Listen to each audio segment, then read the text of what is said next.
So the New York Post editorial board accusing the federal government of using social media giants to censor Americans who oppose the president's policies. Vivek Ramaswamy is a biotech entrepreneur and the author of a great book, best-selling book, Woke Incorporated. And he is here now. Let me just read to you a little bit more from the New York Post, saying that for sure the net is full of loons promoting utter idiocy as supposed fact. But the way to counter misinformation isn't censorship, and it's certainly not having the feds lean on social media firms to do the censoring. The Post has been targeted repeatedly by social media for solid, factual reporting. We can only think such outrages would get worse if Facebook and companies start trying to enforce some government version of the truth. Vivek, your thoughts?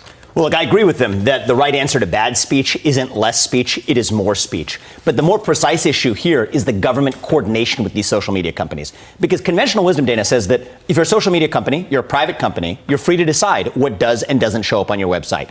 And that's true when you're actually acting as a private company. But what we are seeing today is that these companies are coordinating directly with the White House, taking instruction from the federal government, the party in power, to decide what speech goes and what speech doesn't. And what I say is that if it is state action in disguise, then the Constitution still applies. These companies ought to be bound by the First Amendment when they're taking and doing the bidding of the state. Shana Chappell was writing on Facebook. He's talking about these 13 service members dead. It says, seems Instagram took it upon themselves to delete my account due to Biden's negligence, ignorance, and him being a traitor. I'm going to assume that Facebook is going to delete me next. Instagram, you cannot silence me. You deleted my account because my son's blood is on Biden's hands. 13 heroes' blood is on Biden's hands. On it goes. You had the story over the weekend about GoDaddy deleting an account in Texas based on the abortion law that was passed down there. If they want, they have you where they've got you to either give you a thumbs up or a thumbs down on anything you write or say or post. Exactly. I mean, George Orwell is rolling in his grave. We live in a country where you're supposed to be able to criticize the people in power. That is what freedom means. And yet here's a woman whose son died on a humanitarian mission in Kabul and blames the president of the United States and is silenced by Instagram for doing it. But here's what George Orwell didn't imagine. He thought it would be government directly doing the censorship. And what neither our founding fathers nor George Orwell ever imagined was that they would be delegating their dirty work to private companies to do through the back door what the government cannot directly do. And is that what you get at then in Woke Incorporated, your book? That because basically you're saying that it's not the government doing it. It's government in coordination or like, hey, could you check on this for me?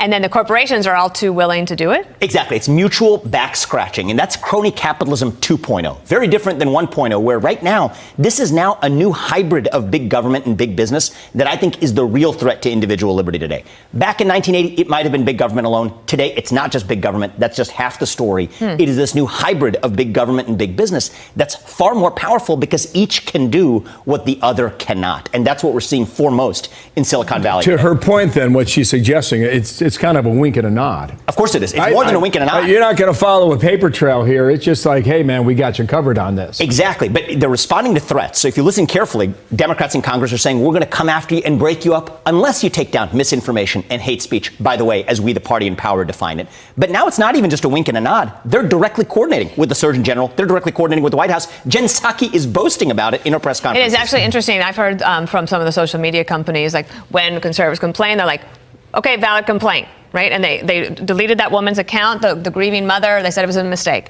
But they say is that the calls from the left to try to punish their political opponents through social media companies is even stronger than the complaints that conservatives make about censorship. That's right. And every time they're pressed with a case that's so egregious, here a grieving mother of a veteran in the United States, a young kid who died in the line of duty, then they step back and say, oh, that was a mistake. Just like they said for Hunter Biden's laptop story, just like they said when they actually took down Ron Paul's account last year, which I thought was an offensive use of power as well. When it's too far in one direction, they say, oh, it was just a mistake. Note that all of the mistakes are on one side of the political spectrum. But the rest of the time, they're actually kowtowing to the left that ultimately says, we're going to break you up, we're going to regulate you, unless you take down the speech that we don't want to see. How do you see this unravel? How does this end? Yeah, so the way this ends is... How do we come out of this? It's really complicated. Some people say repeal Section 230. Well, guess what? That might have been a good idea 15, 20 years ago. Today, it's actually going to strengthen the behemoths. Yeah. Some people say antitrust law. I don't want the biggest companies in the world to be Chinese. I want them to be American. I think the right way out is reform Section 230